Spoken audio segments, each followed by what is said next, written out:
Hey, Tyler, are you familiar with the theory of multiverses?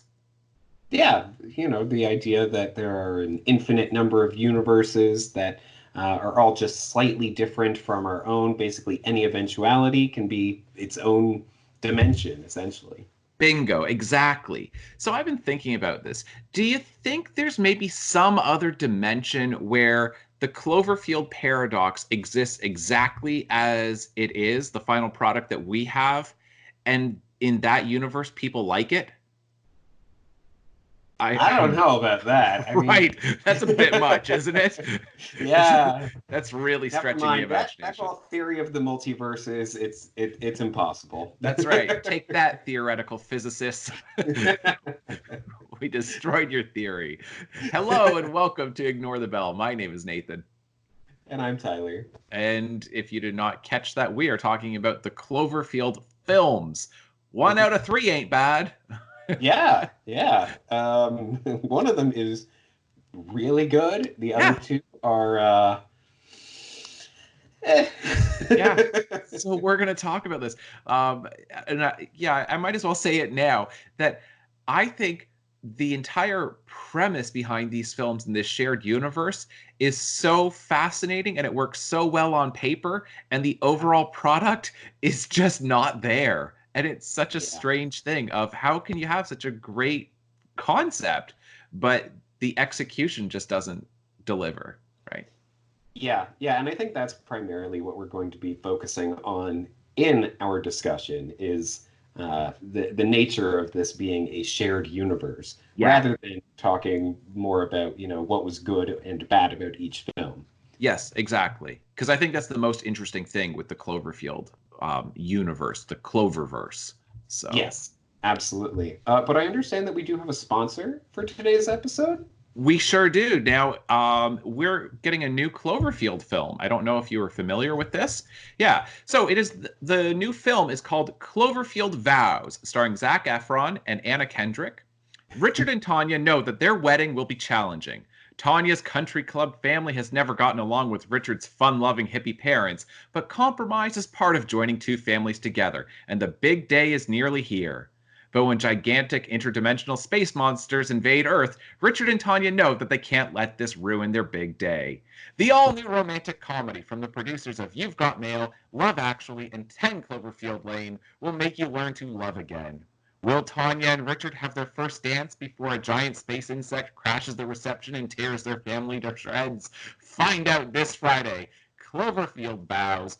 Billions will die in the interdimensional monster apocalypse, but only two will become husband and wife. In theaters everywhere on Friday. This Friday. Wow, that is, Yeah, I know. that is standard Cloverfield right there. That's right. Just a No surprise notice. release. And they're going super indie by advertising on our podcast. It's a whole bunch of other podcasts like this. They're not even going to go with traditional media. It's all new media, underground stuff. Yeah, yeah. No, I gotta tell you, that sounds like a thing that could actually exist. Why not, right? It's in the spirit of Cloverfield. You could do any movie you want: romantic comedy, straight up romance, Yep. whatever. Historical picture, Right. some Oh kind. man, Yeah, I would not be surprised. right. Yeah.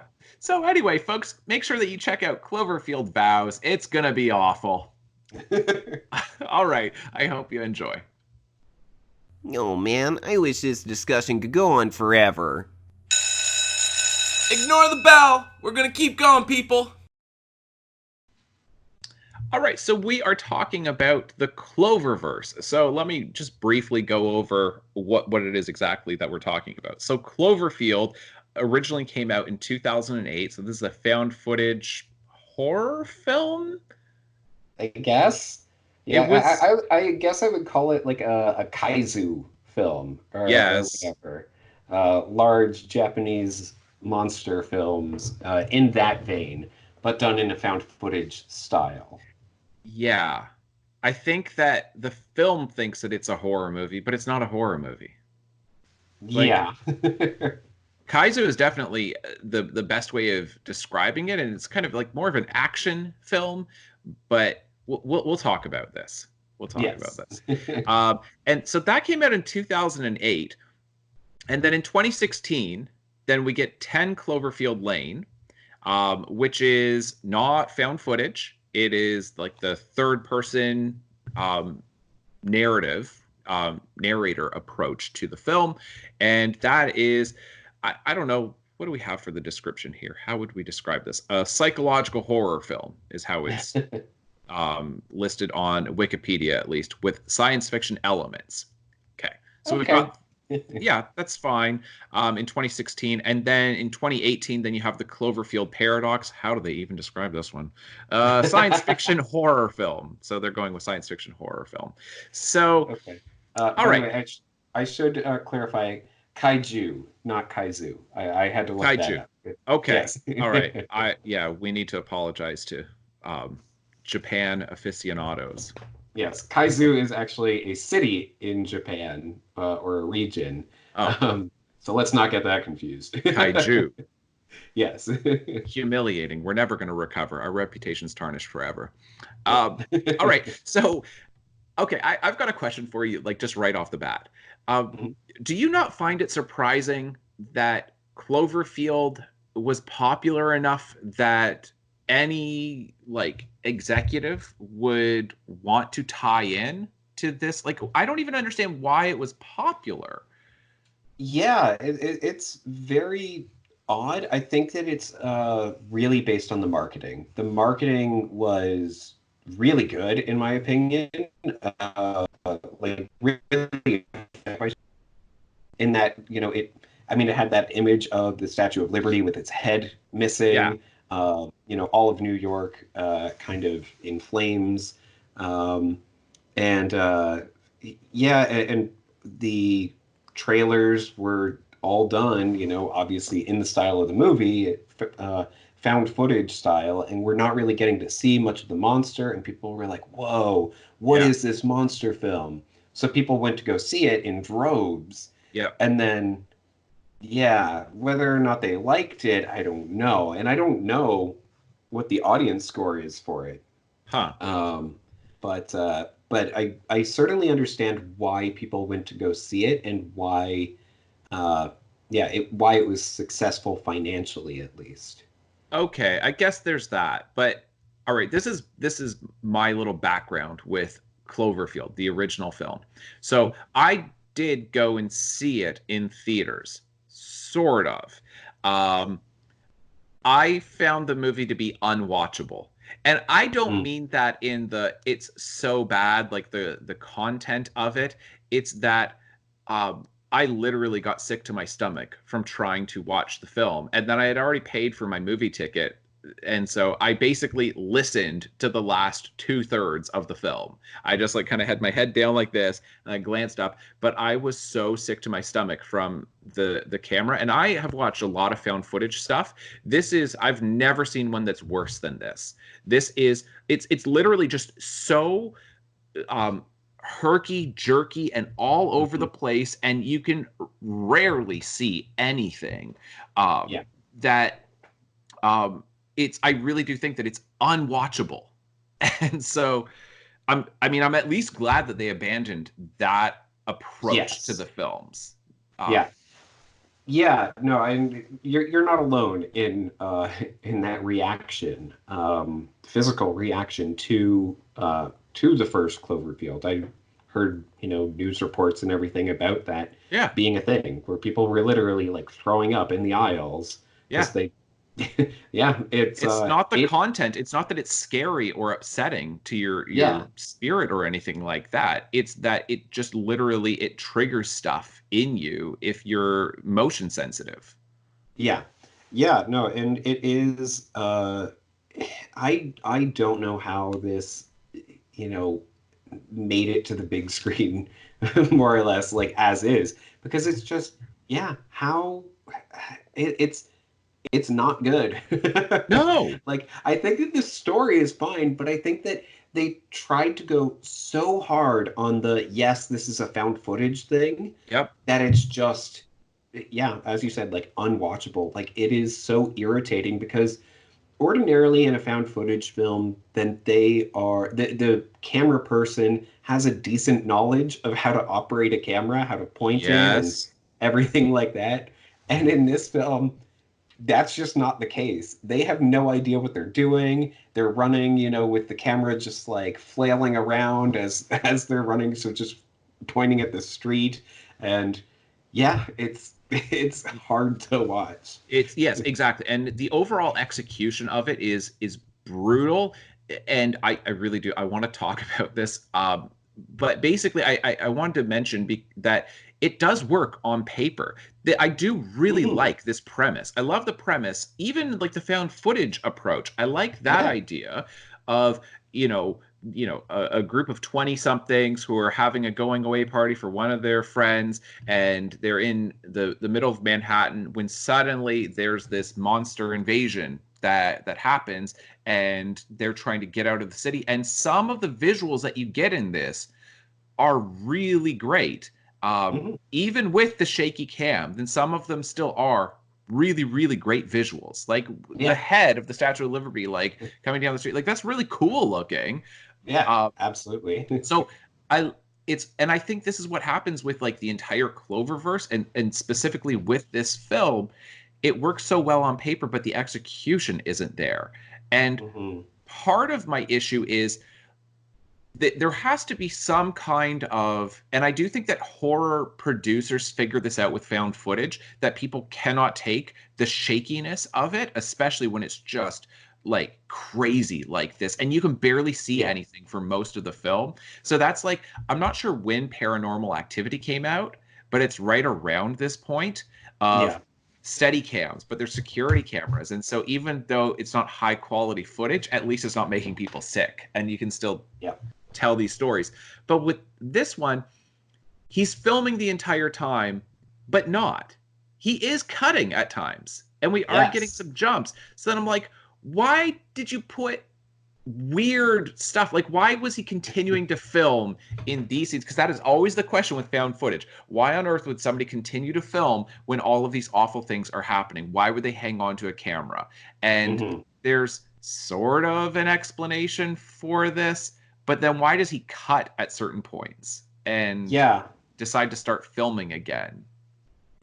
Yeah, because with some found footage, then the footage has been curated before, Correct. supposedly being released. Whereas with this one, then it's literally they found the tape. We are watching the tape put into, the VCR or whatever you want to say. Yep. Nowadays, it is you are watching that raw footage because you even have the tape splicing where it's he accidentally like fast forwarded over a part. Yep. He's recording over existing footage, and we're getting snippets of that.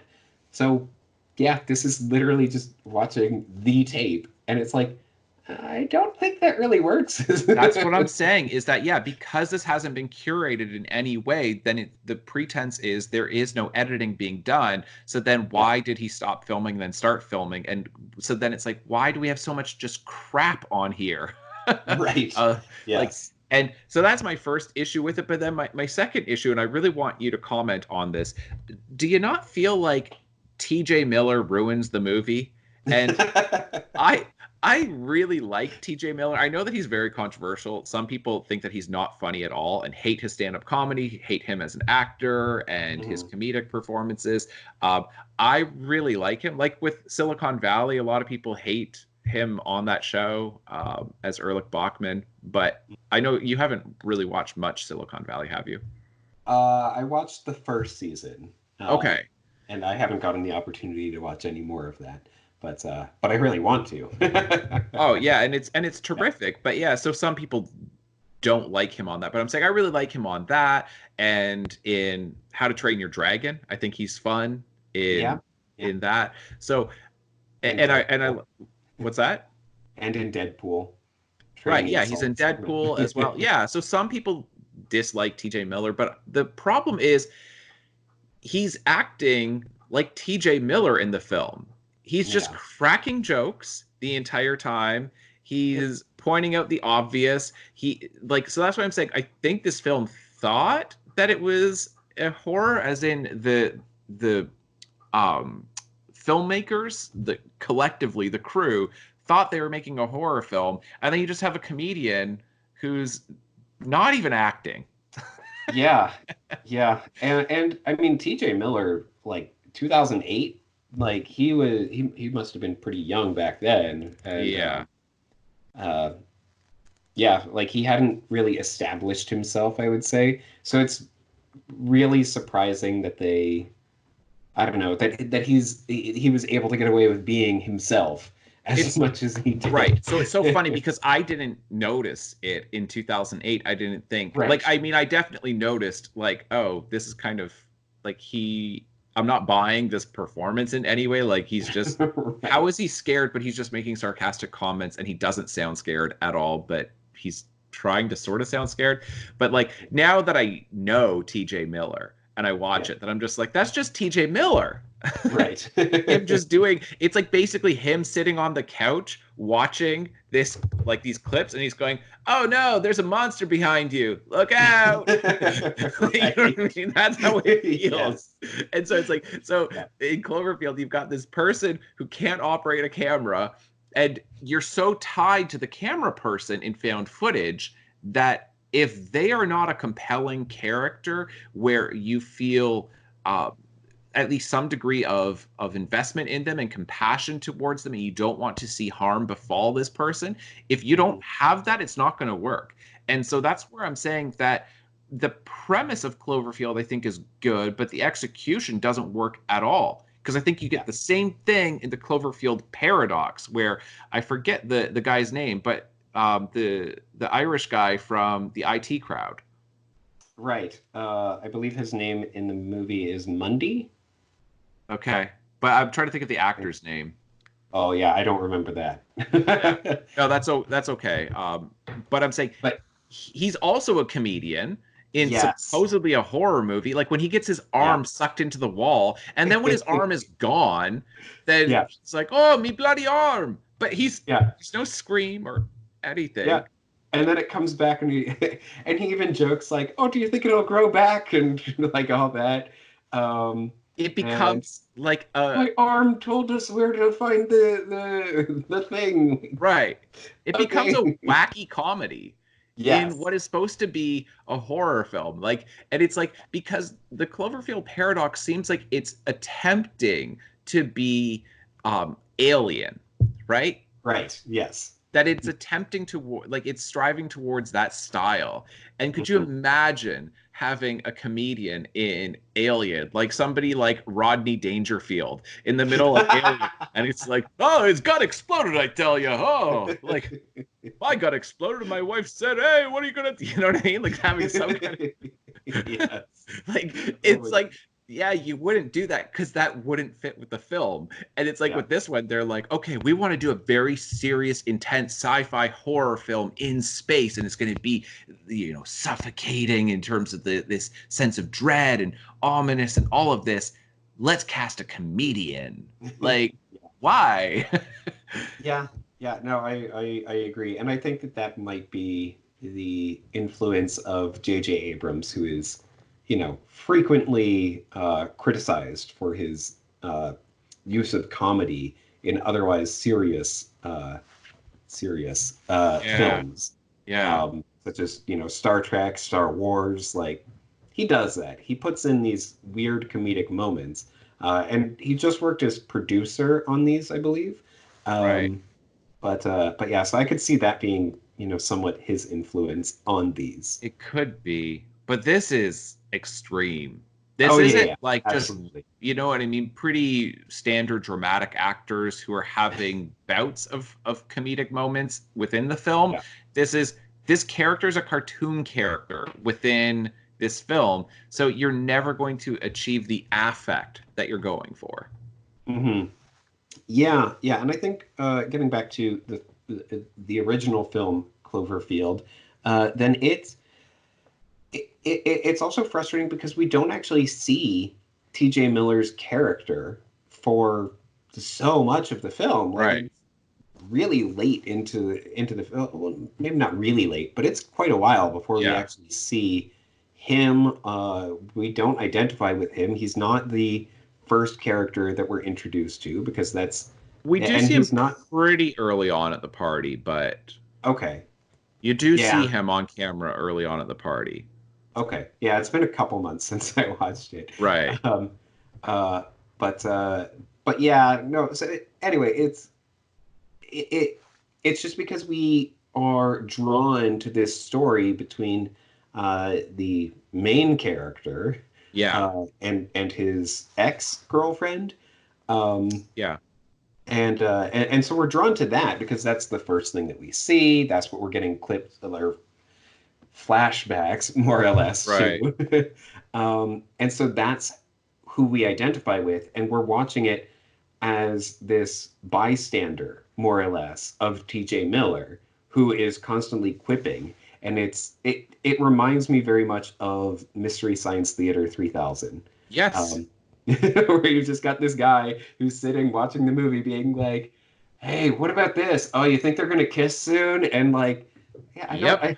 I don't need your commentary. That's what I'm saying. It's like TJ Miller is just sitting on his couch watching what they filmed, and then it's just they threw it in kind of as like a TJ Miller commentary. Like, Yeah. Yeah. So yeah, that's why I'm saying that I look at this and I'm like, cool idea. Some and genuinely, there are some incredible special effects. Oh yeah, I mean the fact that they were able to do this film as a found footage thing with the camera as shaky as it is really impressive, considering that you do have like these, CG characters and everything on screen all the time. Like the amount of, making sure that they're staying in place and everything. I don't know Yeah, how much of that was done, after like how much of the camera shaking was done after the fact, but that's I would true. Yeah. assume that most of it was done, you know, as they were filming. And so that is legitimately really impressive that they were able to get everything to look as good as it does. Yeah, there's that. All of like the monsters is really impressive and everything that you said. But on top of that, the overall like the sets that they're using Hmm. or whether it's I don't know how much of this was location shooting because it doesn't look like they're on a soundstage. It doesn't look Right. like the background is computer generated and in any way. And Yeah. they travel a lot because like I say, I watch a lot of found footage horror movies and the common thing amongst all of them is that they are incredibly low budget Right. and that you don't have a lot of different settings that a lot of them are taking place in a single house or maybe in the woods where it costs like nothing to film. But this, like, you've got abandoned subway stations, like they're on the streets of New York, they're, walking across like bridges, you've got them in a helicopter. It's like this is not what you would typically see in a found footage movie. Yeah. And of course, one of the main reasons for that is because you don't want the camera to be, turned the wrong way and then you see the director sitting there or something. Yeah.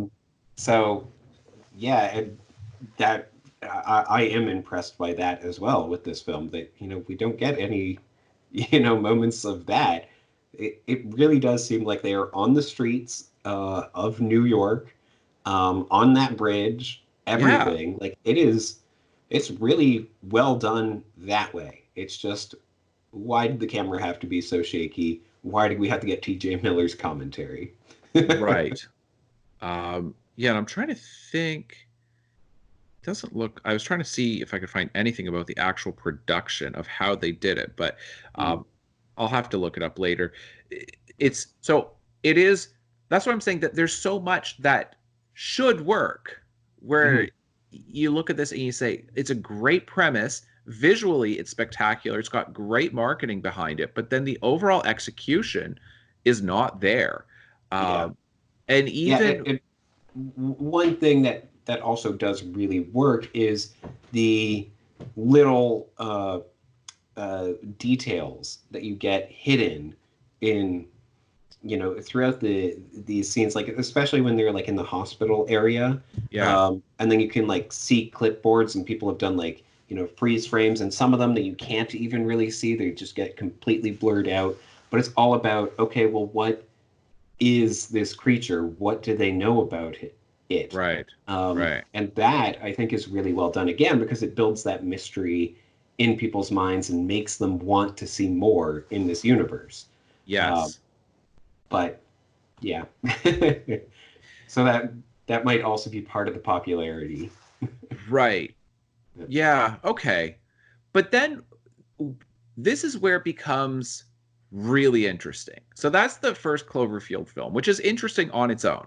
Yes. But then you get 10 Cloverfield Lane. And if people are unfamiliar with it, then I would encourage you to do a little bit of research outside of the podcast here to get some background on this. But as far as I understand, the short form of it is that they filmed this under a different title, right? Yes. That they didn't have Cloverfield in the title, and that it was, I think it was the original screenplay was not necessarily intended to take place within the Cloverfield universe, but then I believe it was J.J. Abrams who, or maybe it wasn't him, but it was somebody along the way, one of the producers, who recognized that you could fit this into the Cloverfield universe, and that the twist ending that you get, it's sort of a twist. It's not, maybe not necessarily a twist, but the really fun ending that you get. The reveal, I suppose. Yeah. At the end of it, of, John Goodman's character is not crazy about that part, right? Yes. He might be crazy, but he's not crazy as far as the Earth being uninhabitable because of these creatures that have, attacked the planet. So a little bit of background for me with with all these films. Cloverfield, I really wanted to see when it first came out, but I didn't end up seeing it until this year, and I had to go on to Japanese Netflix in order to see it. Right. But it's now back on US Netflix. Right. But yes, at the time it is. Go ahead. So it was only on Japanese Netflix, or Japan's Netflix, which I think is really interesting in and of itself, because of course kaiju film, yes, and all that. But 10 Cloverfield Lane, the first trailer for it, if I'm remembering correctly, was released during the Super Bowl, and then the film came out just a few months later. Like there was like no lead up for the marketing or anything. Like it was really, really sudden that, oh, this film is coming out like soon, like really soon, which is really, really effective, I think. And then, and so I did go see 10 Cloverfield Lane in the theaters, and my goodness, that journey while you're watching that film of trying to figure out what's going on, the question throughout of, oh, it's John Goodman's character, like is he crazy or is he right? Is he crazy or is he right? Yeah. Oh, he's crazy. No, wait, he's right. He's right. No, crazy. He's both. Yes, exactly. Like it's so great. It's such a great, it's so effective. I agree. And the surprising thing with 10 Cloverfield Lane, I mean, there's so many things that are surprising. And I should say, I mean, you've already made this clear as far as your views on this, and I'll agree with you that it is a brilliant film. And it does that so well. It is so well written. It's so well directed, and everything about it is fantastic. I have nothing but good things to say about the film. Yeah. And it's surprising, though, because that would be the type of movie that would make more sense as a found footage horror movie. Right. Yes. Because it's a singular location for almost the entire film. And yeah, like you could have, there could have been ways of devising a way of telling that story where it is found footage. So it's so surprising that the first one that really doesn't seem to be a found footage concept is a found footage horror film, and then they abandon that idea for what seems to be much more well suited to that particular mode of filmmaking. And anyway, but I love the fact that it's not, because it works so well not being a found footage horror film. And a lot of people in the horror community, and I'm pretty involved in the horror community, will say, like, you know, we kind of get sick of that because it's like, not that we dislike found footage, but when everything's found footage, then it's like, come on, we can have standard horror as well. But in any case, it is so interesting that this then gets connected to that found footage horror film from 2008. And it seems sort of like what M. Night Shyamalan did at the end of Split. Mm-hmm. Yes. Right. Of going, whoa, this entire movie was not about Unbreakable at all. And then you get to the end and you're like, oh, it's taking place in the same universe. This is connected. And like, it's even more subtle in Split. Like, maybe not subtle, but there's far less attention being paid to that. And so I love this concept that you can have very, very different films that are all in the same spirit, because this is like a Cloverfield film in spirit, and to say this is a different way of making a series or even a sequel or having sequels. That I love the fact that we're getting experimentation with this. Yes, absolutely. Yeah, and I do remember that, like, basically people were asking, I think the director, they were asking, you know, like, oh, is this a sequel to Cloverfield? Like, before the movie came out. And he was like, maybe. Like, not really. He, like, I think he outright said that, like, no, it's not a sequel. Exactly. It's really not. Like, it's... No. And it's not even, like... Because the creatures are different as well. They're different enough that it's like, oh, well, it's not even really the same thing that way. Right. There's very few connections other than, the spirit of it. And this is where I am constantly pushing against the advice that so many people who, and I think a lot of them have got, maybe they've got the best of intentions, but a lot of them, I feel, it just feels so much like hucksterism of selling aspiring screenwriters the formula to write a blockbuster, the formula to a film that will sell. And, you know, saying, well, you need to have, you know, like the 3-act structure, and by page 20 then you have to have this setup, and you have to have this payoff, and you have to have this reveal, and you have to have, like, and it is such a paint by numbers approach to screenwriting, and saying, well, that's what producers buy, so whether you like it or not, that's how you sell something. Which I just, like I say, I just think that that's a great way of having really mediocre stories. And so I'm always on the side of originality versus something that's formulaic. I'm always going to say we need to push far more towards originality, even if it doesn't always work. Right. Yes. And this is what I'm saying, that I don't particularly like Cloverfield from 2008. I don't particularly like the Cloverfield Paradox. I really like 10 Cloverfield Lane. So 2 out of 3 I don't really like. But what they're trying to do, I love so freaking much. And I have so much appreciation for this. And I want to support this approach because, you know, I, of course, was being facetious with my ad read of like a romantic comedy in the spirit of Cloverfield. But I'm saying, why not? Why not do, like, maybe not that necessarily, but why not, you know, why not say that you can connect films together? And to me, it makes so much sense, because in this age where, from the business side of Hollywood, I understand, you know, that it's show business, and it's not show art, it's show business. They do have to make money. And the way producers and executives are treating this is they're saying the only stuff that we're really going to pour significant money into is something that's an established intellectual property where there's already a built-in fan base.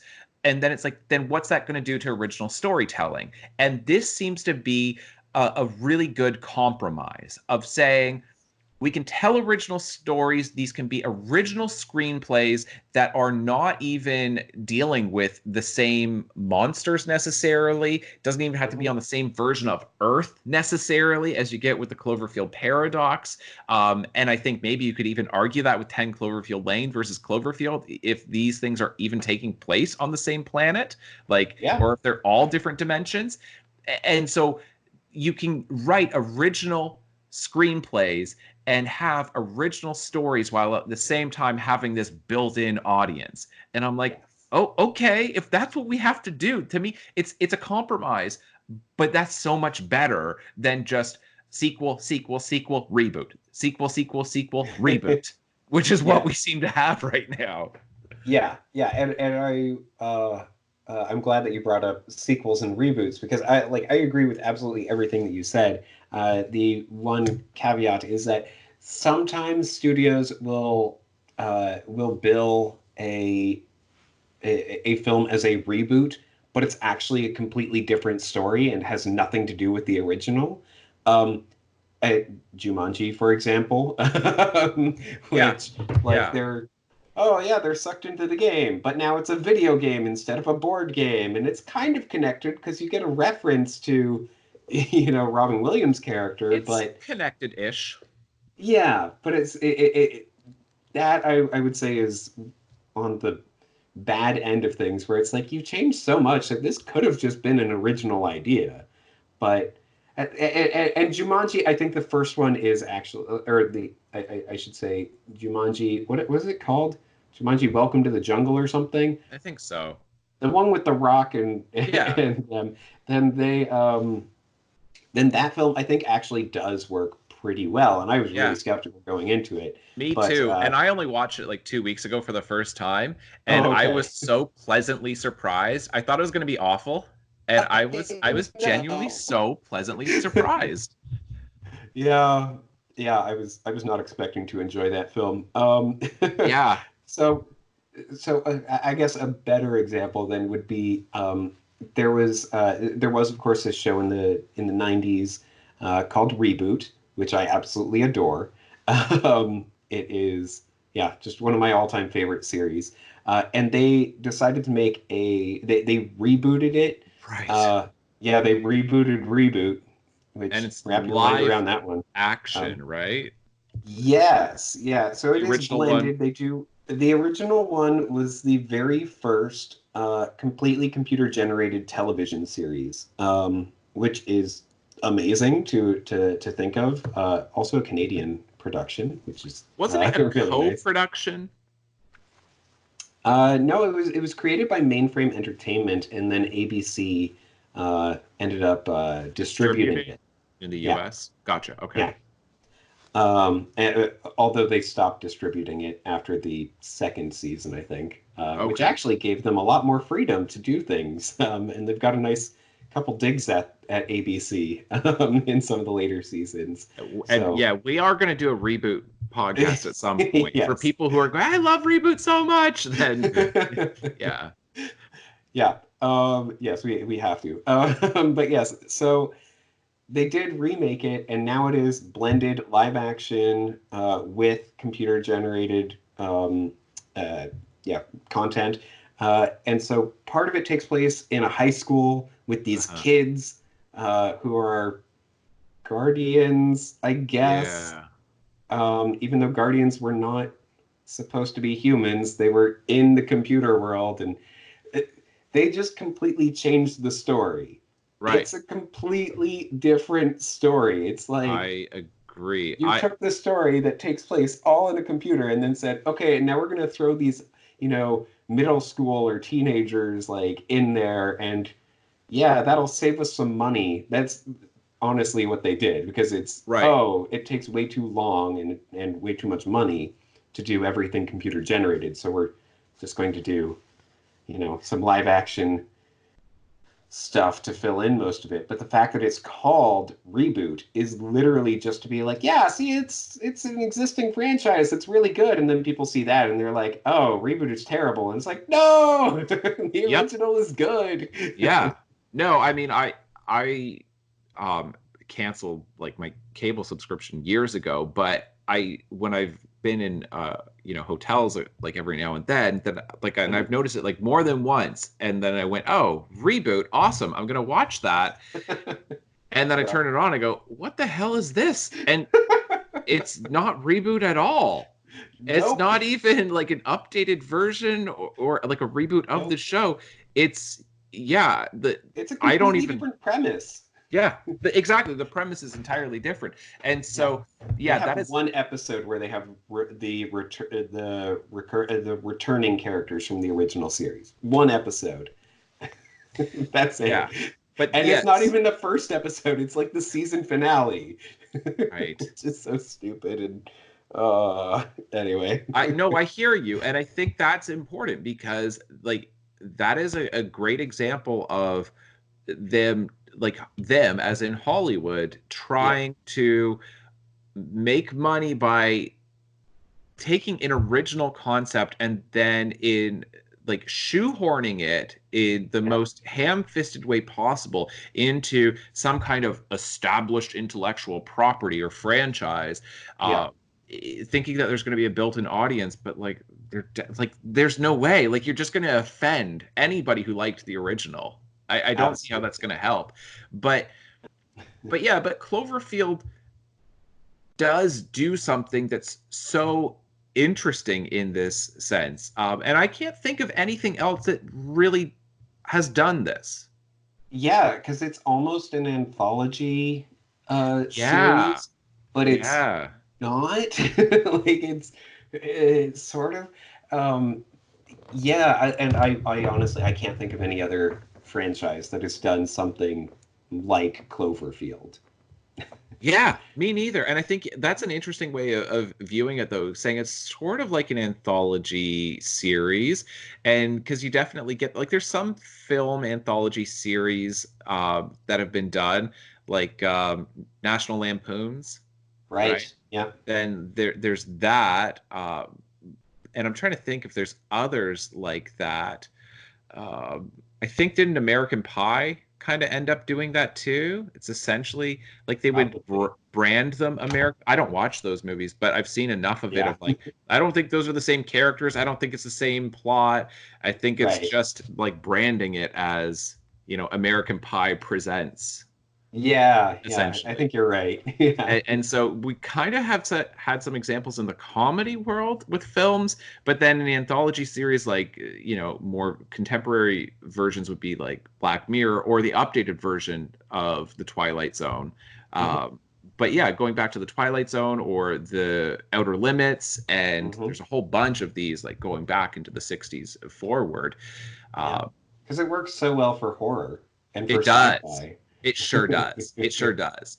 And that's where Cloverfield fits into that tradition really well. Yeah. And I wish that we would see more of this, but then when you have such a bomb of a film like the Cloverfield Paradox, then I don't know that we're going to get more of this. But it doesn't seem like Abrams is done with this. I don't think that he's thrown in the towel with Cloverfield. Yeah, I think that there's still quite likely going to be more films in the Cloverfield series. I don't even want to say or franchise. I don't know. Spirit? Yeah, I don't want to say universe because they're kind of different universes. Maybe. I don't. Yeah. Cloververses. Yes. Now, can we? Unless you really have got a point, I want to ask you about the Cloverfield Paradox. Oh, that is exactly what I just wanted to talk about. Okay, perfect. So, as best I remember it, this is how it went. And this is also so interesting that it was originally supposed to be released in theaters, but then their test screenings, I believe it was the test screenings and not from the critics, but the test screenings were so awful that people they just knew this wasn't going to work. And the Cloverfield Paradox is such a B movie. Oh, yeah, absolutely. But it's a B movie that wants to be a serious film. Yes. Yeah. And is there anything worse? Produced by Paramount, we should say that. But yes, absolutely. It was originally intended to be released in theaters. but never got anywhere close to that. Paramount Pictures, eventually sold the distribution rights to Netflix, Yeah. basically being like, we know we're going to take a loss on this. Yep. Netflix, do you want to take it? Right. And Netflix was like, I guess. From what I've heard, then they were not anxious to take it, but they were like, it's a decent enough price. We'll take it. Yeah, and as far as I understand, it was done in part really to save face. And this is the Mhm. interesting side of the industry, where Yeah. that Paramount knew if we release it in the theater, then we're gonna get shackled with this label of box office bomb or dud, Yeah. and we don't want that. But if Especially we not associated with Cloverfield when 10 Cloverfield Lane did so well. Exactly. And then direct to video isn't really a thing anymore, right? Because that's what they Right. used to do is if it wasn't going to come out, like if they decided for whatever reason to not release it in the theater, they would just put it direct to DVD, direct to VHS, right? Yeah. And I mean, like a good example of that is Donnie Darko, and like for a Mm, different reason, right? Because of September 11th, and then having like this engine right. from a plane falling out of the sky, and it was supposed to come out in like October of 2011, and September 11th, or sorry, of 2001, and so September 11th, 2001 to October 2001, they're like, ooh, that's in bad taste, so Yeah. they just put it off and then ultimately released it on DVD. And it took a while for people to catch on to how good Mm, it is. But so yeah. that's an example of I'm saying it's not always that the movie's bad. There have been other reasons for going direct to DVD or direct to VHS, Yeah. but that doesn't seem to be a thing anymore. So now is it make a film, if you think it's going to bomb, then just at the last second sell it to a streaming service to save face. And I don't know if that's good or bad for the industry. I know a lot of people have talked about this.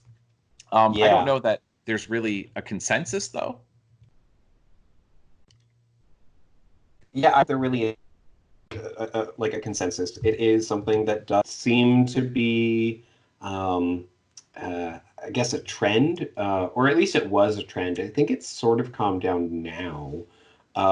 But there does certainly seem to be a at the very least, there's a different mentality toward this where it's films, certain films will do better on a streaming service, do better on a streaming service Yeah. than others, and some films are perfect for the big screen. Yep. So, it, and it does sort of boil down to this, like people often associate it as a B film versus you know, an A film, right? Like where it's you're getting all the streaming services have great B films, Hmm. and it's sad because there are some legitimately really good films on streaming services, but it's just, in general, then you're comparing it for a streaming service, it's good.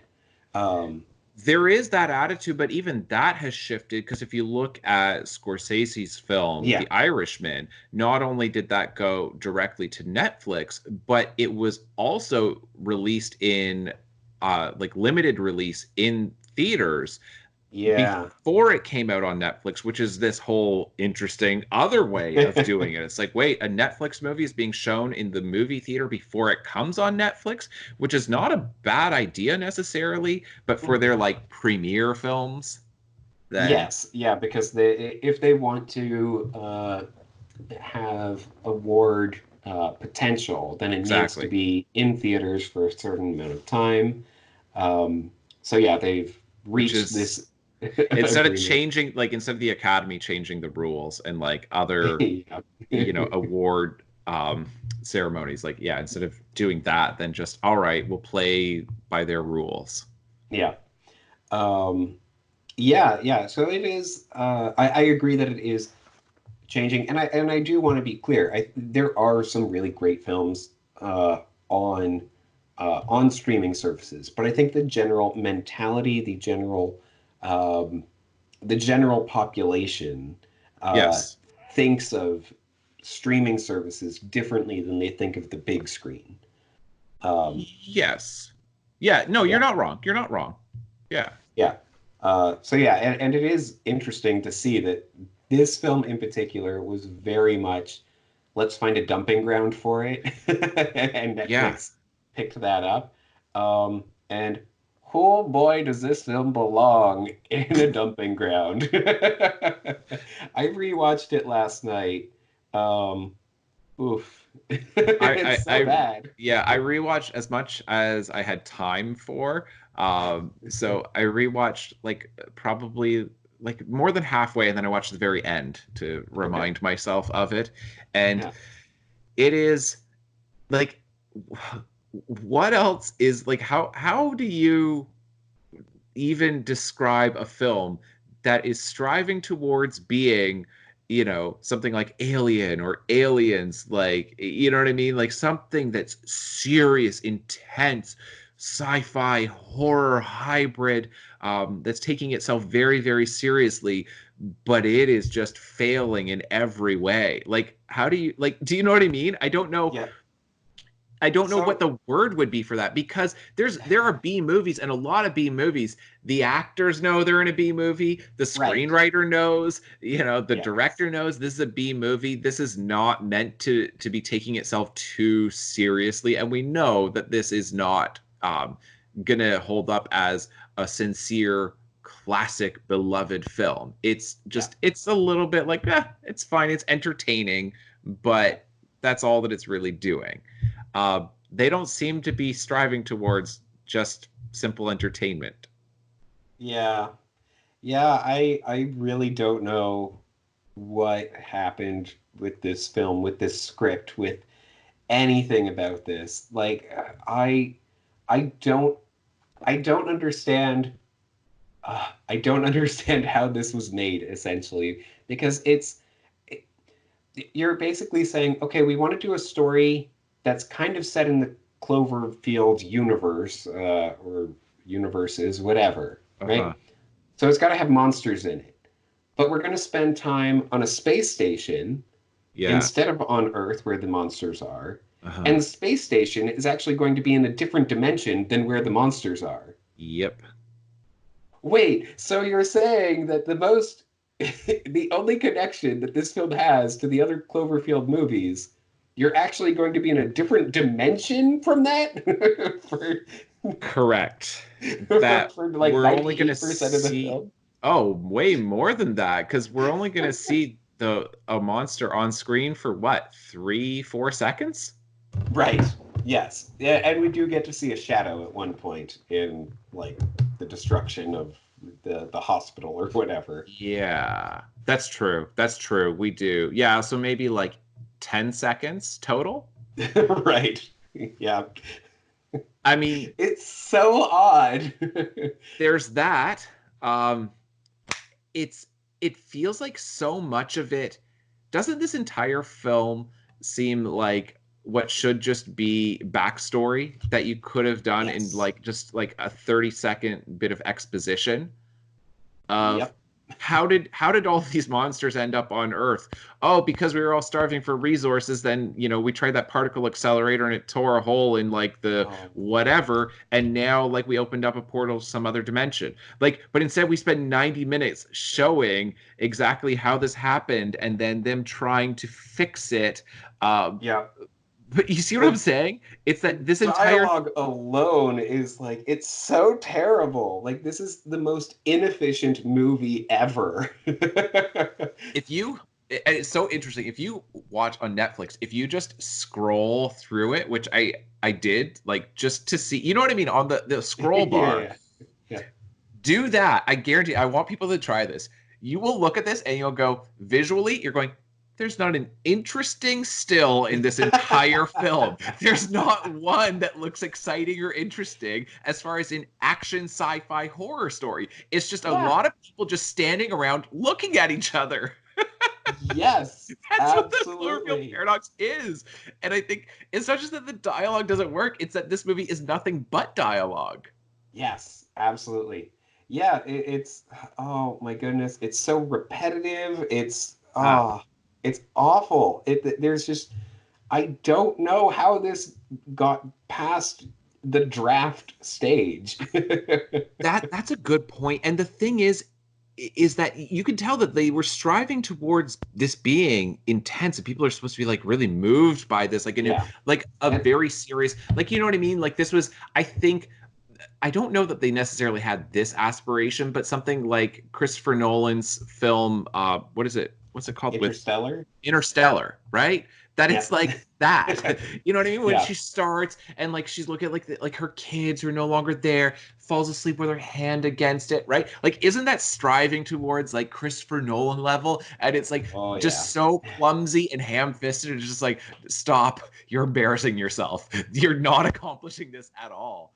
And Yeah. How about we get an explanation about, what happened to her kids before it becomes an issue? yeah, Because literally you're watching for like half the film before she says, "Wait, my kids are alive in this universe or in this dimension? Oh, back in my dimension, then this thing happened." And she lays it out, word for word, like, right. beat for beat as to what happened. And we don't get to see it. We don't get to see what happened to her kids. We Nope. just literally get her telling us what happened to them. And halfway through the film, and then it's just like, oh, is that supposed to be your big motivating factor? That's why you decided to go to the station? Yeah. What? And okay, so this is, I genuinely want to know what you think about this, because I listened to a lot of podcasts. I listened to a lot of people who are involved in filmmaking, and like I most recently that I listened to WTF with Mark Maron, his podcast, and he had on Leonardo DiCaprio and Brad Pitt, and they talked for about an hour. And it was great to have both of those guys on there and just a long form conversation. And one of the things that Maron asked them was, what happens, like, to kind of walk him through the experience of being part of a film that doesn't work, where you realize, oh no, it's a bad movie. And his question, because I've heard him ask other actors this question too, is, do you know that you're making a bad movie when you're making the movie? And how much of it, because sometimes you look at it and you're like, how could they not tell when they were filming? How could they not tell from that screenplay that it's not just editing, it's not directing, it's not lighting, it's not sound design, it's not necessarily poor performances. It's just like, this is like everything is not working. And like, I've heard different actors give different answers. Sometimes they say, yes, you do know it partway through. And then you're just like, whatever, and you've made the commitment to it. Right. So you're just going to do it. And especially for actors who are not really established, and it's like, it's a paycheck. You know what I mean? Yeah. It might be a little bit embarrassing, but it's like, it's a credit. So I'm going to have another screen credit, and it's a paycheck, and you do what you got to do to stay in the industry as long as you can, hoping for your, really big break. But for others, like, they don't necessarily know. And like, because Brad Pitt and Leonardo DiCaprio were saying, because they haven't, they're not taking a film to earn money anymore, right? They're not just, oh, somebody offered me a role, I'll take it, I don't care what it is. They're carefully choosing. They said where they've been there at test screenings and premieres with friends and family, and they're like, you can usually tell partway through when they're not laughing where they're supposed to laugh, or they're laughing where they shouldn't laugh, or you can see people getting disinterested or bored, and you're kind of looking out of the corner of your eye and you're like, oh, because they often don't know until they're watching the premiere. They haven't seen the cut, the final cut of it. And sometimes it'll be a long period afterwards. They don't know what happened in post-production, editing, and all of that. And with this one, my question to you is, like, what do you think? Do you think this is a case of they knew it all along? Or were they surprised? Because it feels like since they were still planning for a theatrical release, they didn't know it until like when? When did they realize? I don't know. Because as far as I understand about the production of it, then they did try to do reshoots or, different, tried to adjust some things to make it work better. Like they maybe even wrote different music for it or something. And the music is also bad. B movie. Yeah. But yeah, so I don't know. I think that they tried quite a few things to try to save this, and they just weren't able to. And so I don't know at what point they said, we can't even release this theatrically. It's going to do that badly. I don't know what point they realized that. Yeah. Yeah.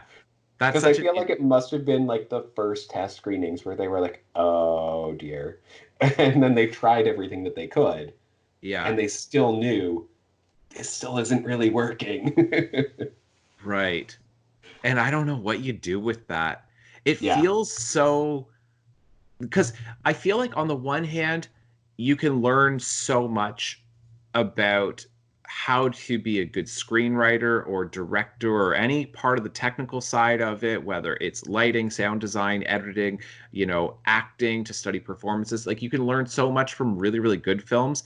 But I think in a lot of ways you can learn more from bad films. And I'm Absolutely. trying to understand with this film because I continue to be puzzled over it, like with the second viewing of going, but why is it bad? Like, what Right. is it? Because visually, at least at first, it looks like a really big budget sci-fi film Hmm. where like the station that they're on, like it's like, oh wow, that's impressive looking, and it Yep. you know what I mean? And Yep. then but I find the more time that you spend on the station, the more it looks I don't know. They I'm trying have to think. one hallway Yeah, they that they have just one keep hallway, reusing. and it looks to me it looks so computer generated and fake. Right. Not even Yeah. computer generated maybe, but it looks so artificial. Yes. Yeah, it doesn't look uh yeah, I can't think of the word, like practical. Like you're Right. not able to actually interact with it. There's Yes. no it seems like it's, oh yeah, this would look, nice and smooth, like all the pipes running perfectly symmetrically and all that. Like Yeah. that's not how things work when you are actually trying to make them work, yeah, properly. Exactly. And this is what I'm saying is like just trying to even understand why it doesn't look right. Then Mm, I'm going, it's hard to even put it into words. And that's where you really learn then. So what does work? right. Because if you look at Alien, have you seen Alien or I have Aliens? not. Okay.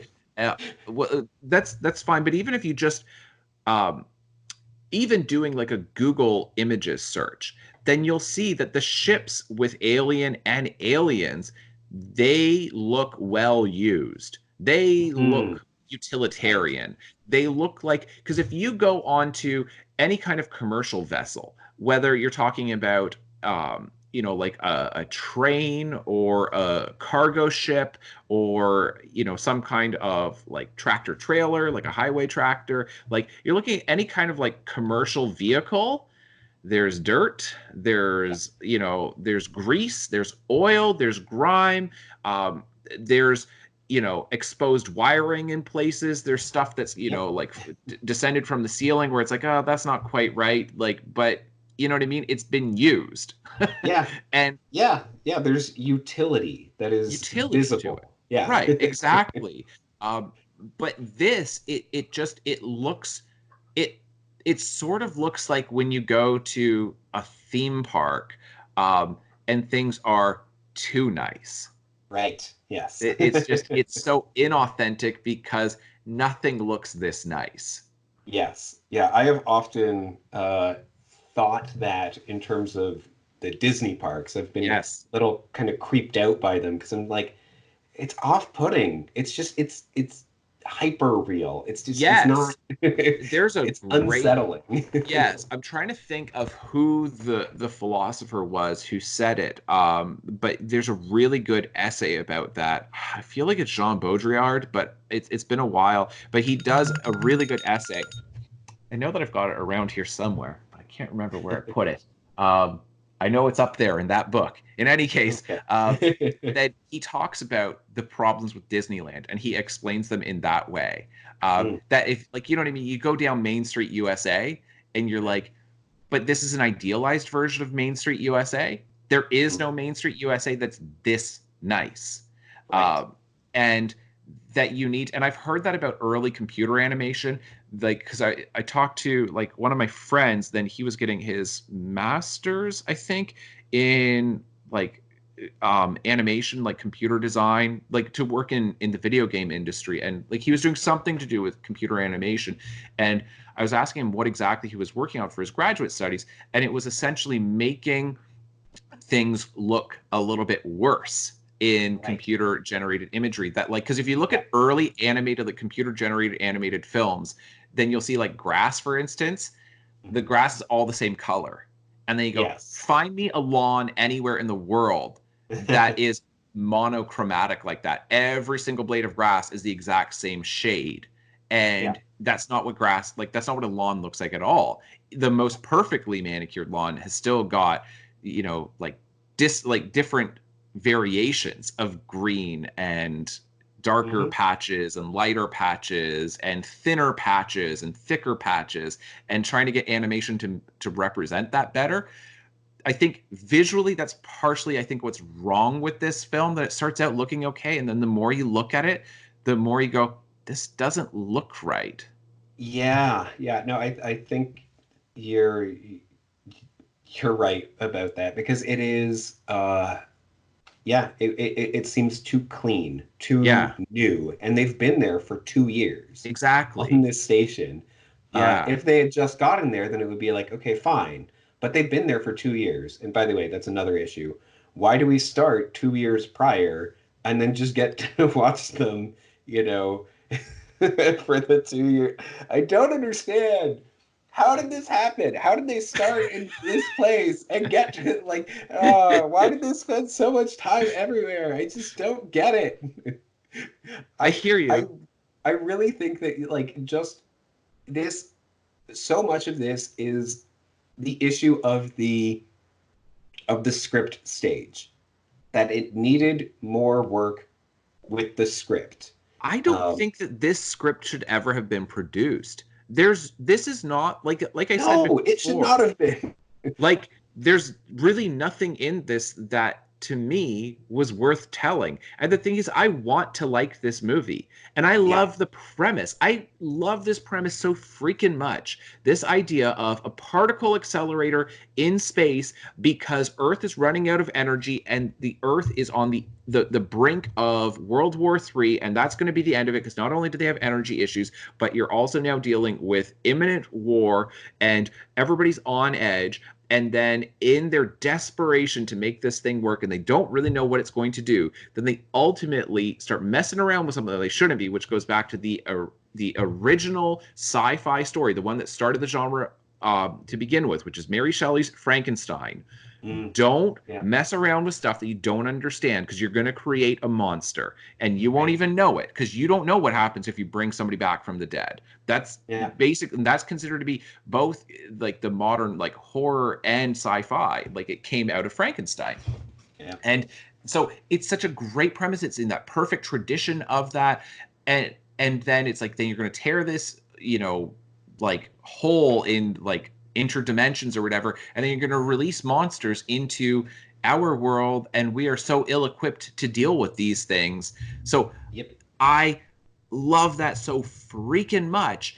And then it's just so staggering that this is the script that we get about that story. yep, yeah. Because it's I honestly I don't understand it. It is so frustrating because you could have told like three different stories, all based on this one movie's premise. You could have Yeah. had one story happening on Earth, but instead, all we Yep. got Yeah. was the guy saving one girl, and Yeah. that's it. That's literally all that happens on the planet The Earth. fact that we kept going back to that was like, I was like, what is this doing in this movie? Right. It's like, I don't get it. This is pointless. Like, And nothing is happening. it ruined the suspense too of where did Earth go? And then it's like, you Yes. think, oh, did it just complete, did they erase it from existence? But then Hmm. it intercuts back to him, and then he's on the planet, he can't get in touch with her, and then you see what's happening on Earth, and you're like, well, there goes the whole like question of what happened to Earth. It's fine. And So even the fact that they couldn't find Earth was weird. Right. Yeah. Yeah. Oh, it's just on the other side of the sun. Oh, why didn't we try looking there? No kidding. Look out the windows. I can't see it. Yeah, this is like some advanced like civilization in space, and like they resorted to like gawking out the windows. Like, yeah. Oh my goodness. Anyway, yeah. So you could have had that story, which happens on Earth, and that's essentially what either Cloverfield or 10 Cloverfield Lane is all about. yeah. So we've already got 2 films that Right. are taking place on Earth while these monsters are there. Yep. Cool. That's great. Spend more time on the space station that's lost in another dimension then. You can do that. Yeah. That can be its own story. Yeah. And just have them be suffering through all these different things of we don't know how this dimension works. And that should be the key to it, because we don't know that that's why they're struggling. For the longest time, then like the guy's arm gets cut off, they find this woman in the wall. How did she get in the wall? We still don't know. How did the worms get in that other guy? Why was his eye being all weird? We still don't know. Why was he talking to himself in the mirror? We still don't know. None of that is explained. You have, these great moments, but no story to connect them. It's infuriating. It's some vague when they were using the particle accelerator to get it to do whatever it was supposed to do, then it did stuff. That's the Cloverfield paradox. That it like particles started interacting in strange ways, unpredictable ways. Right. So they somehow grabbed a person off of the other station, which immediately crashed at the same time that they appeared in a different spot. Yes. The worms, which were just in one of the enclosures, somehow ended up inside a body of one of the people. Convenient. That same guy ended up going crazy and talking to himself in the mirror for some reason while his eye was worms or not. Who knows? Yep. So here's the thing. If the movie had started out with, them trying the particle accelerator, and we get enough dialogue here at that part, just with them already being there for 2 years, we get enough to know what they're doing, like why they're there, and what the risks are. Because we even get that stupid TV monitor thing of the guy who wrote the book about the Cloverfield Paradox. Totally. Which is ridiculous. It ruins all the suspense. It's like, he just tells us exactly. Yeah. I think happen. that they're going to bring monsters to the world if they use this. Okay, so that's what's going to happen. Thanks. Yeah. So stupid. Yeah. Anyway, so we get enough dialogue just there. The entire film should have been on the space station. Mm-hmm. It should have been, they realize that they're in another dimension pretty much right away. And then they say, things work differently here. We don't know how they work. And then they're struggling with all these weird things, like the wall, being, if you push on it a certain way, then your arm goes through it. The fact that your arm can survive when it's separated from the body. All of that stuff could still work.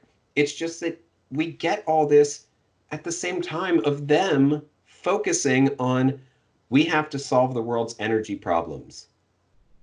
At this point, you don't care. It's not about that. It should be about, how does this dimension work? Yeah. That's what it should be about, at least from an audience perspective. Yes. Of course, they're focused on, how do we get back? But they should not be wondering, where is the Earth? They should not be wondering, who is this woman? They should be wondering, how did all of this happen? How does this dimension work? Right. And how do we get back? Well, and wouldn't it be great, even if like it was a case of, let's say, Earth has already been like, I don't know. I'm sorry. Ooh. I thought I had. I think I like where I think you're going with that, which is like Earth is already doomed in this other dimension. Yes. And they get there and they potentially they could think that they're in the future, or something. Right. Um, and then they have this one person that they find in the wall and whatever, and then they're explaining, no, like this didn't work. The particle accelerator blew up and Yeah. we had nothing. Yeah, that could work too. But I think Yeah. especially with it focusing, like with it switching back to Earth so many times throughout the film, it doesn't work. If we No, had spent that the really entire doesn't work. time on the space station, Yeah. that would have helped. Right. That really would have helped. And then even in those final moments, instead of telling the husband of the guy, tell them not to come back, tell Hmm. them not to come down to Earth, then instead you have them being like, the space station isn't going to be able to stay up here for much longer. We're going to come back down to Earth. Right. And, they suit up, they get in the pod, and then they get the communication that says, no, don't come back, don't come back. And they're like, what? Why? And then we can still have that awesome moment of the monster at the end. And that would Yeah. work better. That would work better. Yeah. I guess I it still kind don't of. think that that's great, but I think that that would work better. No, but I like what you had first said, which is that we've already got two stories that are taking place on Earth with these monsters. And so if you want to tell another Cloverfield story, but you want to have it set in space, then I'm just trying to think of how you could actually do this. And what if it was Hmm. something like, you know, it has your opening sequence is them on this space station with the particle accelerator, and then, you know, that's what unleashes, these monsters from this different dimension onto Earth, and then they return to Earth. But basically all of that stuff that you get with like this entire film, but it's condensed down to like 15 minutes, right? Okay, yeah. Okay. Then Earth, everyone on Earth is losing. They're losing this battle because they don't know how to defeat these things, that they don't follow our understanding of physics, right? Hmm. And Yeah. because they're from some other dimension. So the solution is we have to go back to their dimension of where they came from, even though Mm. it's incredibly dangerous, to study it, to figure out how that works and how these creatures are functioning. And then we're going Yes. to bring that knowledge back to Earth. And you could still have a twist ending if you want to it. Um, but to provide some kind of Yeah. hope for humanity on Earth in this monster apocalypse that you're getting. And then there's Cool. real tension. But instead, it's this weird other motivating factor of why they're doing this thing on the space station, which is to solve Earth's energy crisis. And you're like, Yeah. but isn't this supposed to be like a series about like, you know, like space alien, like monsters, giant monsters? But Yeah. then all of their efforts are about trying to solve an energy crisis instead. Yeah, yeah. It's so weird. It doesn't make any sense. The fact that the monsters show up, but they go to another dimension at the exact same time, Uh-huh. and then you only see the monster right at the end, plus one shadow with that story that doesn't matter. Yeah. Like, it's so weird. I don't understand what they were thinking, other than somebody wrote this story about trying to solve this energy crisis and them going to another parallel universe Yes. and all Yes. that. And then at the last minute they were like, let's slap, Cloverfield on it. Totally. So throw the monster in at the end. You're And right. oh, I guess we should have things take place on Earth during this whole thing. Yes. So yeah. I think you're right. I think that really is what this was, because I don't think, and I guess that's the weakness, because I just praised this approach to, you know what I mean? And I do still Yeah. think that there's so much potential here of tying into an established franchise without necessarily doing a traditional sequel. That I still Yes. think there's a lot there. But when this is taking a concept that really doesn't have anything to do with it at all, and then it's just kind of like, because you're right, it's just those little intercuts that we have of back on Earth and then the monster at the end.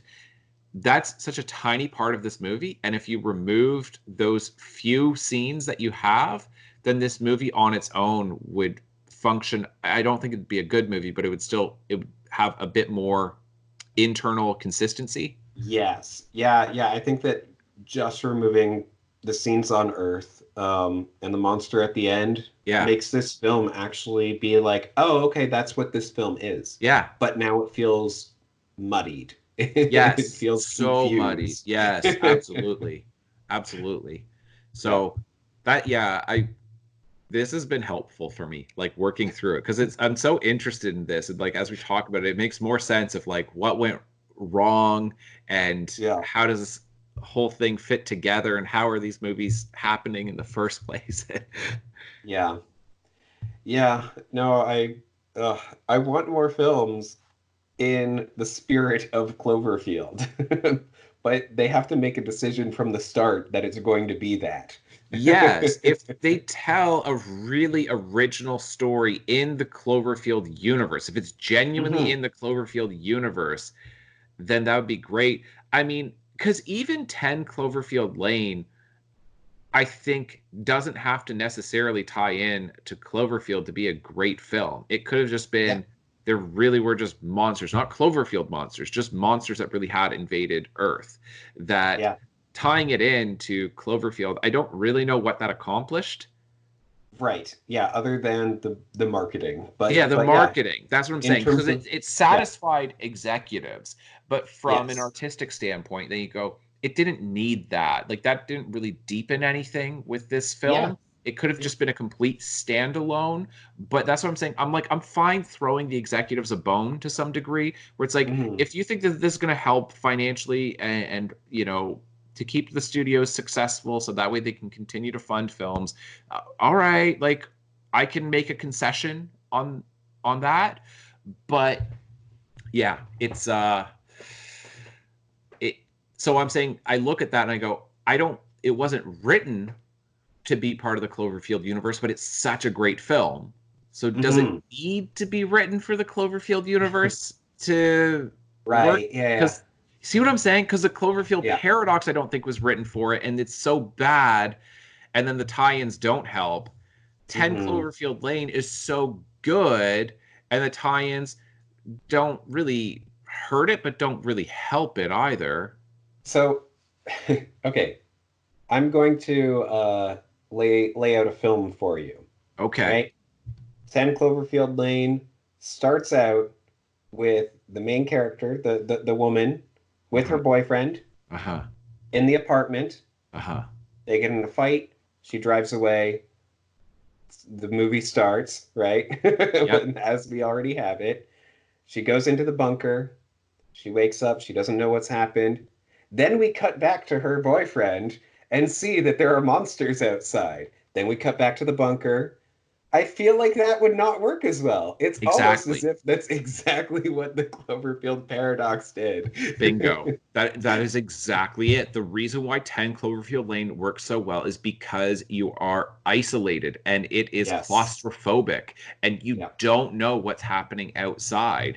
And you don't know, even when you know that this is still peripherally tied into the Cloverfield universe, it still somehow works. Yeah, Of absolutely. is he crazy? Is he not? Yes, he is. No, he isn't. He is, Yeah. and he isn't. You know what I mean? Like it still Yeah. works so well. Um, Yeah. And that is the most interesting thing about 10 Cloverfield Lane. yeah. And there's nothing like that in the Cloverfield Paradox. There No. could be. It could be. How do we figure out what the rules are in this dimension? It could still be who do we trust? Is it this person who, you know, who we don't know but says that she's been here the whole time? Yeah. Or, do we trust the person who's been here the whole time, but we just found out these files that connect him to, you know, the German intelligence? Right. But Right. it's like, well, you could do any one of those things, and that could actually be really interesting. But instead, it gets so bogged down with not knowing what it's doing. Yep. I've got Yeah. I've got one other comment that I wanted to bring up with the Cloverfield paradox, and it was something that drove me crazy, especially the second time. I noticed it the first time, but the second time watching it, it just really, really bugged me.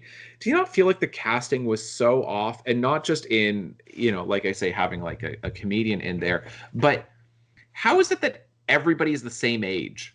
Like everybody on this space station, why are they all 30 something? Maybe like Right. 30 something to early 40s, maybe at the top end for a That's a couple of them. good point. I'm like, who the hell puts like a 35-year-old in charge of a space station with the very first, particle accelerator in space that's supposed to save humanity? Have you ever seen astronauts? The commanders are never in their early 30s or mid 30s. Never, ever, ever. It's always some person in their 50s or 60s. Always. Yep. Have you ever seen a military leader who's 35 in charge of saving humanity, like a 4-star general or whatever, like the Joint Chiefs of Staff, and it's some dude in the Situation Room, he's like, sup? You know what I mean? Some bro. It's always these dudes who are, they've had really long careers of 3-4 decades doing what they do.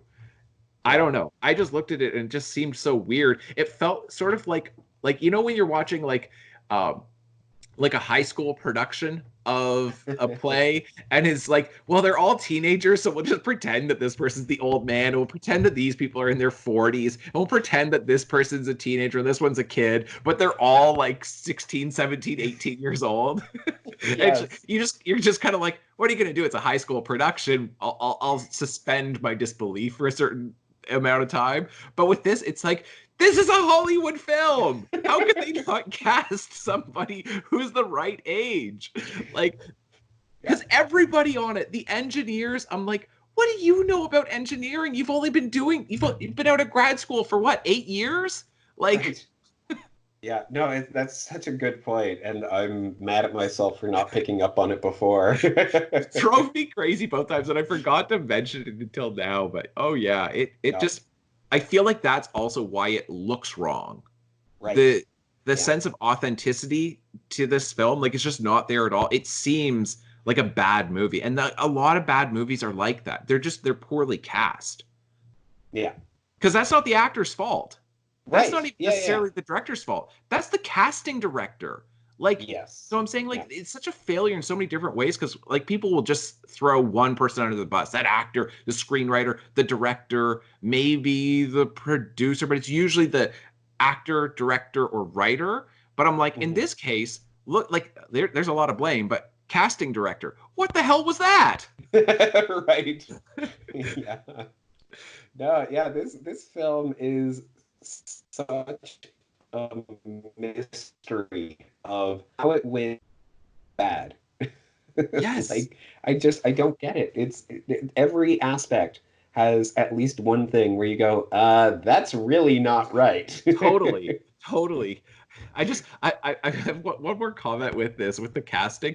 So I don't know if you've heard this before, but a lot of people have commented that Trump will he cares very much about appearances, and so the whole idea, the theory is that in his head, whoever he has, he'll say that person doesn't look like a press secretary, that person doesn't look like a judge, that person doesn't look like I'm trying to think of a general or whatever. So when it comes to who he's choosing for these positions, then visually they have to match his head, and they're going, but in his head it's stock characters straight out of Central Casting, right? Right. And I'm going, but he's not necessarily. So I'm saying, if you took Trump, who is not a casting director, and it said, okay, President Trump, I know you're super busy. Probably not, but let's say that you're super busy and we want you to cast this film. I'm telling you that Trump would do a better job. He'd be like, what is this? This guy's 35. You can't have him in charge of the space station. Who's this bum? He's 32. He's supposed to be your chief engineer. He's like, no. You got to get some person.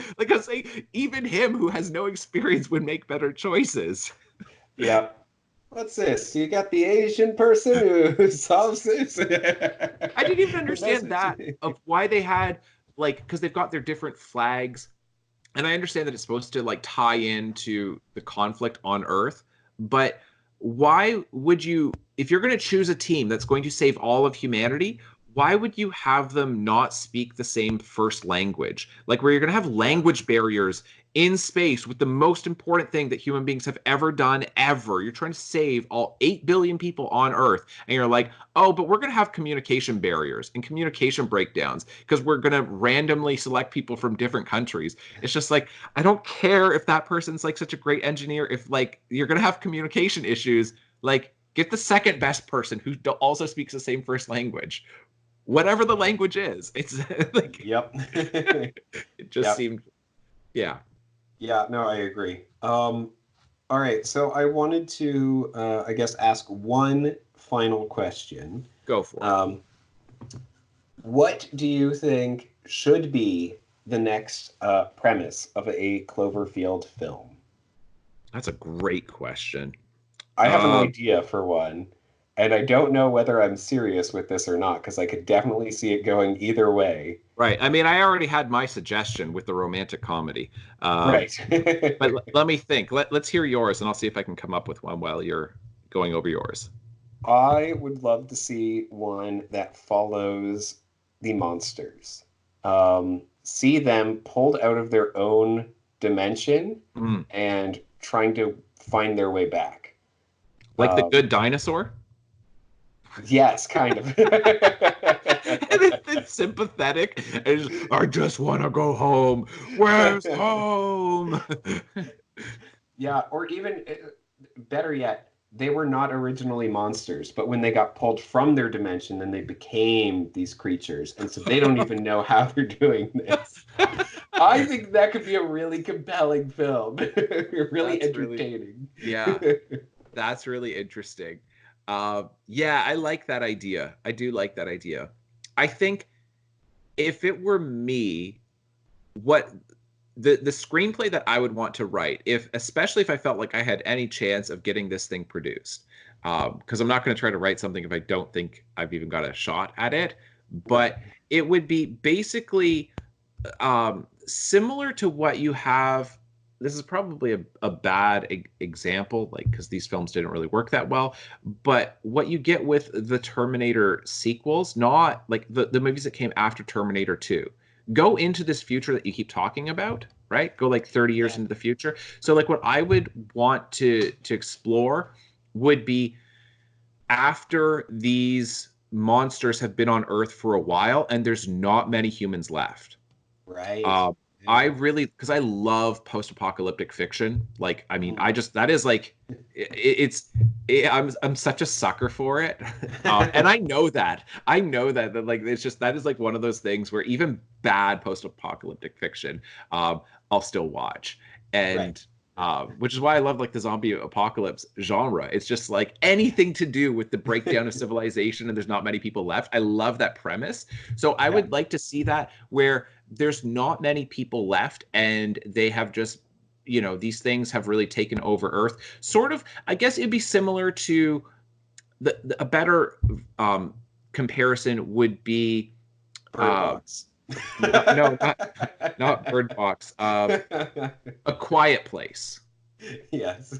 A Quiet Place, like that kind of universe where you've got these monsters that have really taken over, civilization has fallen apart, and humans are barely holding on. But I would like, but not so much just one singular family. I would want to, like, I don't know, somewhere in like the Nevada desert at some like military base, deep in the mountains, where they're going to mount one last attempt, where they've got this new theory about how to attack these things. And that there's not a lot of people left, but they've got to make one last push to try to save the planet.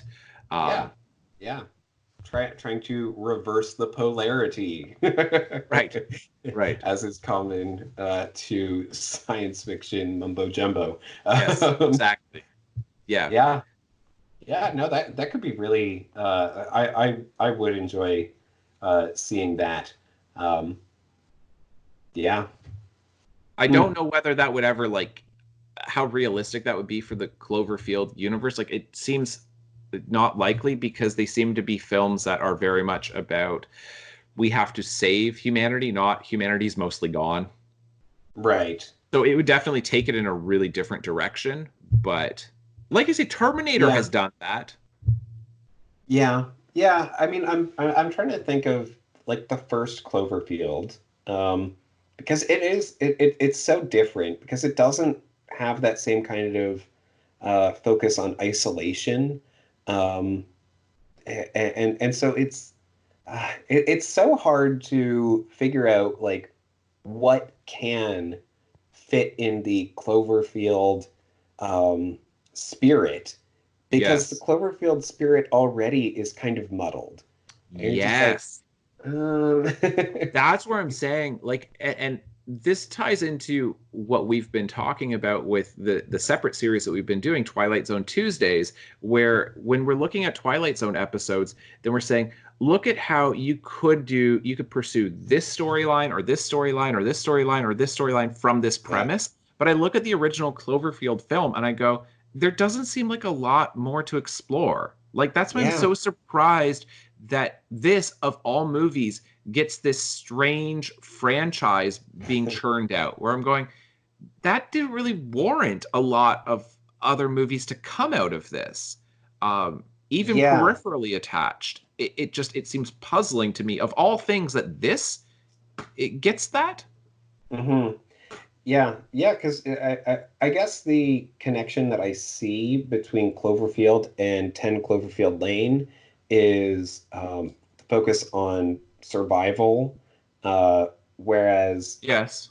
between 10 Cloverfield Lane and the Cloverfield Paradox, then it's more about trying to save humanity. So it's weird because we've got like these I don't know, these odd connections between things. Yeah, but even with Cloverfield, like, it's not so much about like they are attempting to survive, but because it's found footage, think about any found footage horror movie. Does found footage work at all if the people survive?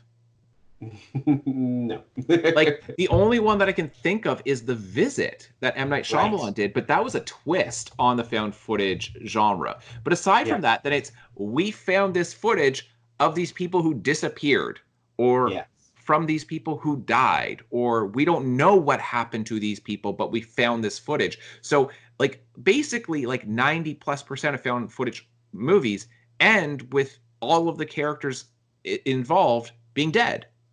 Yeah. And that's how Cloverfield ends. And it feels like it doesn't want to end that way. But how else do you account for the fact that Right. uh, these tapes have been found by the U.S. government?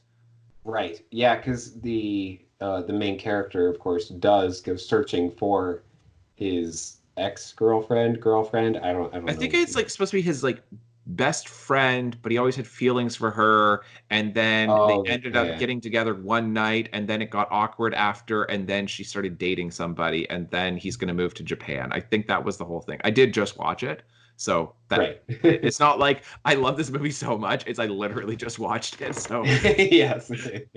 Yeah. Um, yeah. So we do have that aspect of him trying to save somebody else. Uh, but then but he can't save her. That yeah. it's ultimately a Yeah. tragedy, like found footage is. But then 10 Cloverfield Lane really is a survival film hmm that Yeah. despite everything, then she survives. And then you do think from there, and like that's where I thought a lot of people thought the Cloverfield Paradox would explore that. They would explore her character. And I have heard, I was doing a little bit of research, and there is the idea of like, well, maybe she'll come back into it. The Mm. the protagonist Interesting. from 10 Cloverfield Lane, that we'll see her again because she ended up being fairly capable facing off against the monster that she faces. Right. Yes. Yeah. Okay. So I guess there's more that I want to say. Okay. Um, all right. So we have 10 Cloverfield Lane. Then yeah, we have the main character in that, and she survives, and kind of fights off the monster. And it would be interesting to follow her character again. Obviously, we can't follow the characters of Cloverfield, um, but the characters at the end of the Cloverfield Paradox, are they swallowed by the beast or by the monster, or do they just happen to land right next to this Oh, monster? yeah. I It's unclear I think they land next to it.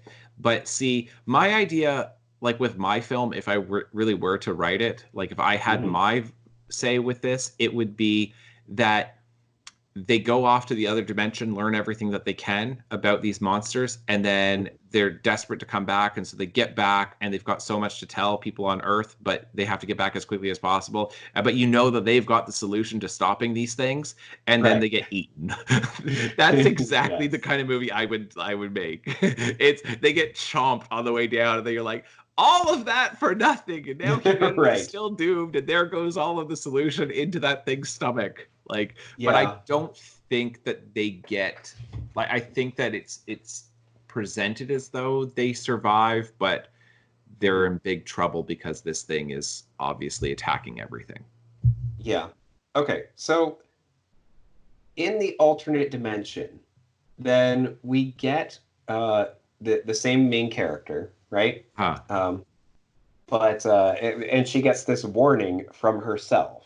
Yeah. Why do we not get to see anything happen with that? Because how fascinating would it be to see her recording this message to herself, knowing that she's still alive, and then we cut back to Earth in this alternate dimension, and we see the whatever it was, like the power cell or whatever, start to wobble, Mm. and then like when she like opens the message, then that's like the final bit of energy that causes it to explode. Mm. Like that would be really cool. Yeah. Because Yeah. that would be really fascinating to see how you tried to save her and ended up killing her in the process. Totally. Yeah, I love that. I think that it's such a missed opportunity that we don't get to see anything that happens with Right. the other her. Right. Absolutely. Yeah. It is. That's the thing. Like that's where I'm with these Cloverfield movies.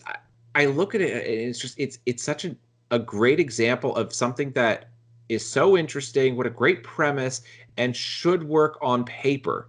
And Mhm. then for whatever reason, like and for like or just for a whole variety of reasons, it's just missed opportunities and bad choices, like all down the line. Then you go, Yeah. like you had it, and like because there's other movies where you say that sounds so stupid, but it works so well. Do you know what I Right. mean? Yeah. That it's surprising how it can go the other direction too. That Yeah.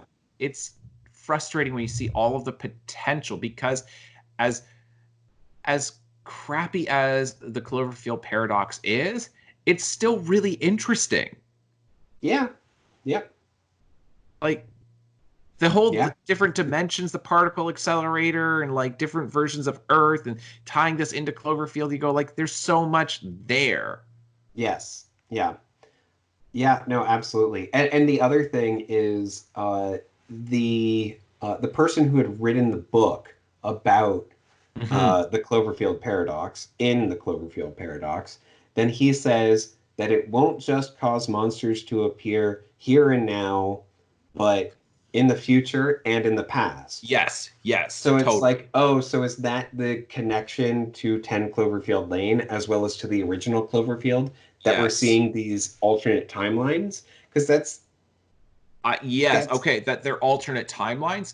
That's definitely how I read it. That's yeah, where they're coming from because obviously in Cloverfield and 10 Cloverfield Lane, this isn't in the future with some sophisticated space right. station. Yeah. So my thing is, if you really wanted to tie them all together that way, Yeah. then you should have given us clips of the monsters appearing in those Oh, other that'd be places. great. Yep. Yeah, I don't know how that could have been explained within the film of, you know what I mean? Earth Yeah. 2008 or like Earth whatever version 2008, Earth I mean, 2016. yeah, I think that it could honestly be as easy as showing the exact same monster as from the original Cloverfield appearing in Manhattan, like in the Bay of Manhattan or whatever, like the Hudson Uh-huh. River. Yeah. Um, and I think like right next to the Statue of Liberty, like coming out of the water, I think that might have been enough, at least for like careful observer. Um, Right, right. That if you just have a little bit of a montage, because even if you yeah, showed like multiple versions and some that we haven't yes, seen, and then it's just, but yes, like the ones that we do recognize are in there, the monsters that we recognize, and you just, yeah, like by the old farm, and yeah, we're exactly, seeing like the car that's crashed there. yeah. The But it's the one careful amongst observer many. is yeah, the careful Yes, observer is going to be like, oh, look, that's the reference to that other totally. film. And Yes. that would actually connect them all. Whereas this feels like, oh, I guess you're kind of trying to connect them, but then you're trying to keep it a secret that the monsters are on Earth. Like, I know. That's exactly it. It's it's so strange because 10 Cloverfield Lane and then the Cloverfield Paradox, it's like you're putting Cloverfield in the title, but then you're being coy about whether there's monsters. And it's like, right. you already established that there's monsters. Cloverfield's in the title. Yep. I feel Yeah. like I'm going like full like Jerry Seinfeld on that. What are you talking about, Kramer? It's in the title. How did you not catch that? Right. It just seems like who do they think they're fooling? Yeah. Oh, man. All right. I'm spent. Okay, I have one more question. I'll be quick though because I don't have an answer to this. So how is it that physics doing crazy things because of the particle accelerator? How is that a paradox? Yeah, that's a great question. Because I know I was thinking the same thing both times that I've watched this film. I'm like, you don't know what paradox means, do you? That's what I thought. That's the only conclusion that I can reach is they don't know what a paradox is. Right. Yeah. I can't understand it any other way. I'm going, I know what it is. I don't think you do. And you had the audacity to name your movie with a word that you don't understand. Yep. That's a bold move. Absolutely. Yeah, no, because yeah, if you wanted to do a paradox, you could have done a paradox, but you didn't. Nope. Um, like it could have been a time paradox, I guess, but that didn't get explored at all. No. No. Um, yeah, it could have been anything. It could have been a logical paradox. It Yeah. could have been a spatial paradox, Right. but that's not what is in this movie. Right. Yeah. No. Like it's not at all. I feel like it was just sort of a question of like, the screenwriter, comes up with the title and they're like, all right, I'm gonna call this the Cloverfield Paradox. And they've got like a friend who's reading it. They're like, is paradox the right word? I don't know. Sounds cool. Okay. Like that's how I Yeah, feel like the entire thing went. And then they just threw it in there. And I'm like, paradox isn't just like mumbo jumbo. You know yeah, what I mean? It's yeah. not a throwaway line. It's not like, and I mean, I'm not like, maybe this is exposing my own ignorance of like theoretical physics, but it's not like if you just throw in the word like quantum. You know what I mean? Right. Like, because quantum can mean different things. Like, Yes. Yeah. but this is like, no, that's a very specific word, and you used it in the movie. Like, this is the Cloverfield paradox.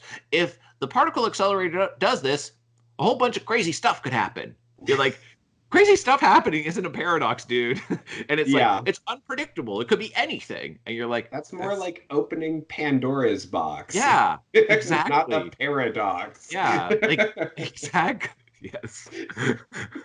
I feel like that's where the confusion was. Yeah, they're like, yeah, that ancient Greek story of like, Para's box. No, it's not Right. Para's box. It's Para's docks. Oh, okay, yeah. Like she opens up Para's docks, and there's a whole bunch of evil stuff that comes out. We'll call it the Cloverfield Paradox. I feel so badly if the screenwriter ever somehow watches this part of the podcast. I'm very sorry. But I don't know why you named it that. Yeah.